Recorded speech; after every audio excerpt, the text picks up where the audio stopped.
अगर आप इंडिया में रहते हो और इंडिया के टॉप 10 रिचेस्ट पर्सन में आप आना चाहते हो तो आपकी मंथली इनकम कितनी होनी चाहिए पता है आपको? 1 लाख, 5 लाख, 10 लाख नहीं, आपकी मंथली इनकम 25,000 रुपया होने चाहिए। 25,000 रुपया से आप एक करोड़पति इंसान बन सकते हो। क्या आपको पता है इंडिया के टॉप 1% रिचेस्ट पर्सन कितना कमाते हैं? महीने का 4.5 लाख रुपया एंड एक साल का 55 लाख रुपया। अब सवाल यहाँ पर ये आ जाता है, क्या हम उस 1% में आ सकते हैं? अगर हमारी सैलरी महीने का 20,000 25,000 रुपया है या फिर 15,000 10,000 रुपया है, द आंसर इज यस। अगर आपकी सैलरी कम है फिर भी आप करोड़पति बन सकते हैं। इसके प्रूफ के लिए बहुत सारे एग्जाम्पल हैं जिन्होंने जॉब करते करते अमीर बने हैं। रोनाल्ड रीड, ये एक सफाई का कार्य करते थे एंड इनका ओवरऑल नेटवर्क देखा जाए तो $8 मिलियन का है। एंड आपको पता है एक लेडी है जिनका नाम है ग्रेस ग्रोर्नर, जो कि सेक्रेटरी की जॉब करती थी और आज की डेट में इनका जो नेटवर्थ है $7.2 मिलियन का है। तो ये सारे लोगों ने सैलरी से ही अचीव किया जबकि एकदम नीचे पोस्ट पर थे। सो आज के इस वीडियो में हम आपको बताने वाले हैं कि ऐसा क्या सीक्रेट होता है जो कि कम सैलरी का यूज करके भी करोड़पति बना जा सकता। So point number 1, wealth formula.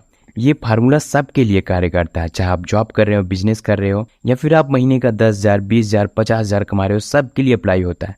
अमीर इंसान और ज्यादा अमीर होते हुए चला जाता है और गरीब इंसान और ज्यादा गरीब होते हुए चला जा रहा है। पता है कैसे?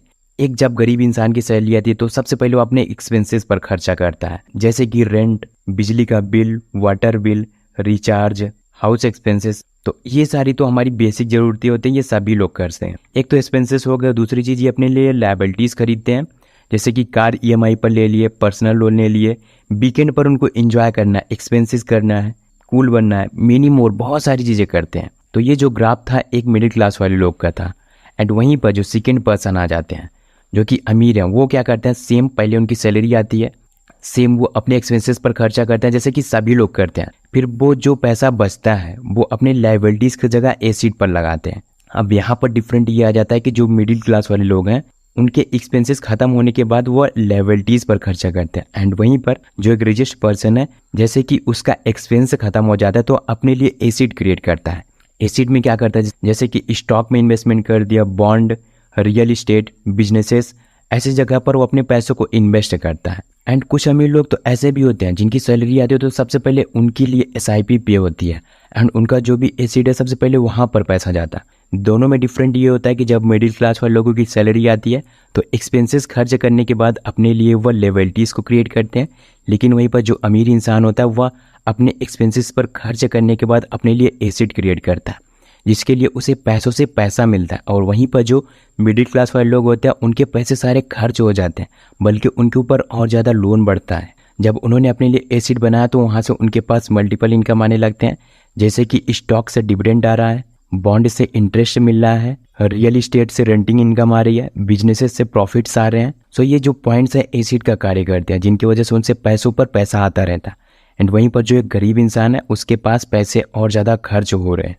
हम ऐसा बिल्कुल भी नहीं कर रहे हैं कि आपके पास जितने पैसे हो आप सारे पैसों को सेव करो। हम आपको कह रहे हैं कि आप अपने सैलरी का मात्र 20% अमाउंट सेव करो एंड उस पैसों को इन्वेस्ट करो। आप इंजॉय करो, पार्टी करो, हर कुछ करो, लेकिन अपने लिए एक अमाउंट सेट करके करो कि हाँ महीने का मुझे 800 रुपये, 1,000 रुपये इंजॉयमेंट पे खर्च करना है, 2,000 रुपये, 5,000 रुपये मुझे इन्वेस्टमेंट करना है। तो आपकी सैलरी जितनी भी है उसका 20% आप सेविंग करो, सेविंग करने के बाद उस पैसों को इन्वेस्ट करो। हम सब लोग सोचते हैं सैलरी हमारी कम है, बट रियलिटी देखा जाए तो सैलरी हमारी कम नहीं होती है, सैलरी हमारी ठीक होती है, फिर भी हम अपने पैसों को सेविंग नहीं करते हैं। हम सब लोग सोचते हैं कि अभी हमारी सैलरी 15,000 रुपया, जब 30,000 रुपया हो जाएगी तब हम इन्वेस्टमेंट करना शुरू करेंगे। तो नहीं, ये सबसे बैड डिसीजन है। आप अगर आपने अपने पैसों को सेव करके इन्वेस्टमेंट नहीं किया तो आप लाइफ में आगे चल करके बहुत ज़्यादा पछताने वाले। इसलिए आपके पास जितना भी अमाउंट है कोशिश करो कि 1,000-2,000 रुपये आपका बच जाए एंड उस पैसों को सेव करो, फिर इन्वेस्टमेंट करो। इन्वेस्टमेंट आपको ऐसी जगह पर करना है आपके जो पैसों की कीमत है वो इन्फ्लेशन रेट से ऊपर रहे। एंड अगर आप जानना चाहते हो कहाँ पर इन्वेस्टमेंट करना है, इन्वेस्टमेंट करना चाहते हो तो आप ऐसी जगह पर, ऐसी कंपनी में इन्वेस्टमेंट करो जो कंपनी पहले से ग्रो कर रही है। निफ्टी 50 के अंदर इंडिया की टॉप 50 कंपनीज आ जाती हैं जो कि कंपनीज ग्रो कर रही हैं ऑलरेडी। आपका पैसा उसी में इन्वेस्ट हो जाता है तो आपके पैसों में उतना ज़्यादा रिस्क नहीं होता है, क्योंकि ऐसा देखा गया है कि लास्ट 30 सालों में आपका इंडेक्स फंड 15% से ऊपर का रिटर्न देता है। 15%, 20%, 25% के आसपास रिटर्न देता है। तो इसलिए आपके पैसे यहाँ पर सिक्योर रहते हैं, क्योंकि हमारे इंडिया के टॉप कंपनीज में आपका पैसा लग रहा है, तो आपके पैसों के डूबने के चांसेस बहुत कम है। एंड आपको जो यहाँ पर रिटर्न मिल रहा है वो 15% मिल रहा है, जिसकी वजह से आपके पैसे बहुत तेज़ी से ग्रो करेंगे। आप जितना जल्दी इन्वेस्टमेंट करना शुरू कर दोगे, आपके पैसे उतना ज़्यादा ग्रो करेंगे। कम एज में अगर आप इन्वेस्टमेंट करते हो तो आपको आगे चल करके ज़्यादा रिटर्न मिलता है। एग्जाम्पल दिखाऊँ मैं आपको, ये आप एक चार्ट देख सकते हो, ये आपके लिए मैंने ग्राफ बनाया स्पेशली। फॉर एग्जांपल आपको 60 साल की एज तक, रिटायरमेंट की एज तक आपको करोड़पति बनना है। तो आप अगर 20 साल की एज में इन्वेस्टमेंट शुरू करते हो 500 रुपया, तो आप 40 साल तक आपने इन्वेस्टमेंट किया तो आपके पास 1,57,00,000 रुपया बन रहे हैं, इसके आसपास बन रहे हैं। तो आपने 40 साल तक इन्वेस्टमेंट किया 500 रुपये लगा करके। एंड वहीं पर अगर आप 30 साल की एज तक इन्वेस्टमेंट करना शुरू करते हो, तो आप 30 साल तक करते हो, 60 साल की एज तक आपको करना है, तो आप 2,000 रुपये लगा करके इन्वेस्टमेंट करते हो, तब आपके 1.5 करोड़ बन रहे हैं। एम आई राइट और रॉन्ग? तब इसके आसपास का अमाउंट टच हो रहा है। एंड वहीं पर अगर आप 40 साल की एज में इन्वेस्टमेंट करते हो तो आपको 20 साल तक करना पड़ेगा, तो आपको 10,000 रुपया देना पड़ेगा मंथली वाइज, तब आपके जा करके 1.5 करोड़ रुपया बनेंगे। एंड अगर आप 50 से 60 साल की एज में करना चाहते हो तो आपको 50,000 रुपये देना पड़ेगा 10 सालों के लिए, तभी 60 साल की एज तक आप करोड़पति बन पाओगे। तो इसके लिए आपको 10 साल देना पड़ेगा। तो आप समझ रहे हो, आप 500 रुपये दे करके 60 साल की एज तक करोड़पति बन सकते हैं। ये आपके लिए बेस्ट ऑप्शन है। या फिर आप 30 से 40 की एज तक देना चाहते हो, अगर आपकी एज 30 साल तक है तब भी गुड है, क्योंकि 40 से 50 की एज तो बहुत ज़्यादा हो जाती है। तो इसलिए आप मेक श्योर करो, जितना ज़्यादा से ज़्यादा जल्दी इन्वेस्टमेंट करना शुरू कर दोगे उतना ज़्यादा आपको रिटर्न मिलना शुरू हो जाएगा, क्योंकि वहाँ पर हमारे पैसों में कंपाउंडिंग वर्क करने लगती है। कंपाउंडिंग का आप ग्राफ देखना चाहते हो तो कंपाउंडिंग का ग्राफ कुछ इस तरीके से होता है। स्टार्टिंग में नहीं पता चलता 2 साल 5 साल तक, बट धीरे धीरे करके जब रिजल्ट आता है तो वो 10x होता हुए चला जाता है, क्योंकि आपके पैसे उसी प्रकार से ग्रो करना शुरू कर देते हैं। तो ये होती है कंपाउंडिंग की पावर। आप जब भी इन्वेस्टमेंट करना शुरू कर रहे हो तो आप कोशिश करो कि जल्दी से जल्दी इन्वेस्टमेंट करना शुरू कर दो।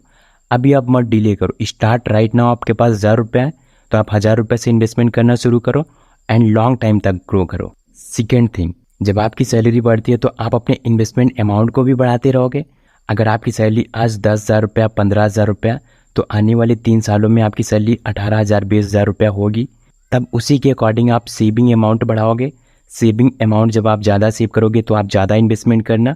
तो आप इस प्रकार से इन्वेस्टमेंट की जर्नी शुरू कर सकते हो, क्योंकि आपके पैसे कहीं ना कहीं तो खर्च हो जाएंगे। आप 1,000 रुपये नहीं इन्वेस्टमेंट करोगे, आपके पैसे कहीं ना कहीं तो खर्च होने वाले, चाहे वो इंजॉयमेंट में होने वाले, बट आपके पैसे धीरे धीरे करके खर्चे हो जाएंगे। इसलिए आप अगर 1,000 2,000 रुपये भी सेव करते हो तो वो इनफ है। आपको रिटायरमेंट की टेंशन नहीं होगी, फिर उस टाइम आपको रिग्रेट नहीं होगा कि काश हमने इन्वेस्टमेंट कर लिया होता। Point number 3, saving rate. Saving rate क्या होता है अभी हम समझते हैं। सेविंग रेट का मतलब होता है कितना % आपने सेव किया। जैसे अगर 50,000 रुपये आपकी सैलरी है तो आप 2,500 रुपया सेव करते हो, इसका मतलब आपका जो सेविंग रेट है 5% हुआ। तो ये होता है सेविंग रेट। एक एग्जांपल ले लेते हैं हम, सेविंग रेट से कितना ज़्यादा प्रॉफिट होता है।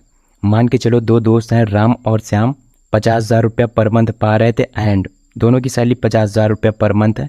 राम क्या करता है, 1% पैसा अपना सेव करता है और उससे 10% का रिटर्न मिल रहा था, और वहीं पर जो श्याम है वो 10% अपना पैसा सेव करता है एंड वहाँ पर उसको 1% का रिटर्न मिल रहा था। तो 30 साल बाद हम दोनों का देखते हैं कितना हुआ। तो जो राम है 50,000 में देखा जाए तो 1% 500 रुपया बन रहा है। तो राम के पास जनरेट हुआ 30 साल बाद 11,39,636 रुपया। अगर श्याम सेव कर रहा है 10% एंड उसको जो रिटर्न मिला वो 1% है, तो 5,000 रुपये उसका अमाउंट हुआ। तो 30 साल बाद 20,99,890 रुपया होता है। तो आप देख सकते हो कि 1% सेविंग की कितना ज़्यादा पावर होती है। तो ये पावर होती है सेविंग की। तो आप अपने पैसों को ज़्यादा से ज़्यादा सेव करो। आपकी सैलरी कुछ भी, आप अपने पैसों को ज़्यादा से ज़्यादा सेव करो।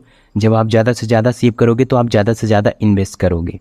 तो इन्वेस्टमेंट के लिए हमने आपको बता दिया कि आप म्यूचुअल फंड में भी इन्वेस्टमेंट कर सकते हो, क्योंकि आपके पैसे वहाँ पर कोई और मैनेज कर रहा है। एंड सेकेंड थिंग, आप इंडेक्स फंड में इन्वेस्टमेंट कर सकते हो। अगर आप अभी इन्वेस्टमेंट करना चाहते हो तो डीमेट अकाउंट का लिंक वीडियो के नीचे डिस्क्रिप्शन मिल जाएगा, आप वहाँ से जाकर के अकाउंट ओपन कर सकते हो। ओवरऑल आज की इस वीडियो में हमने आपको बताया कि आपको अपने लिए एसेट क्रिएट करना है। जब आपके अकाउंट में आपकी सैलरी आ जाती है, सबसे पहले अपने एक्सपेंसेस पर खर्च करो, फिर आपके पास जो कुछ भी पैसा बचता है उसके लिए एसेट क्रिएट करना शुरू करो, क्योंकि जब आपके पास एसिड होंगे तो आपके पास ज़्यादा पैसे हो जाएंगे, एंड जब ज़्यादा पैसे होंगे तो आप ज़्यादा इन्वेस्टमेंट कर पाओगे। एंड सेकेंड थिंग, हमने आपको बताया कि ऐसे लगता है आपको कि मेरी सैलरी कम है। नहीं, आपकी सैलरी कम नहीं, आप अपने सैलरी का 20% या फिर 10% आप अमाउंट सेव करो एंड इन्वेस्टमेंट करना शुरू कर दो। एंड पॉइंट नंबर 3 पर हमने आपको बताया कि जितना ज़्यादा से ज़्यादा जल्दी इन्वेस्टमेंट करना शुरू करोगे उतना ज़्यादा आपको रिजल्ट मिलेगा। सो दोस्तों, ये थी ओवरऑल वीडियोस। आई होप कि आप इस वीडियो में जरूर कुछ ना कुछ नया सीखे होंगे। अगर आपने इस वीडियो में कुछ सीखा तो वीडियो को एक लाइक कर देना, एंड इस चैनल पर अगर आप नए हो तो इस चैनल को प्लीज सब्सक्राइब कर देना, ताकि आने वाली इंपॉर्टेंट वीडियो की नोटिफिकेशन आपको मिलती रहे। सो सब्सक्राइब नाउ, मिलते हैं किसी अगले वीडियो में, तब तक के लिए thanks for watching this video.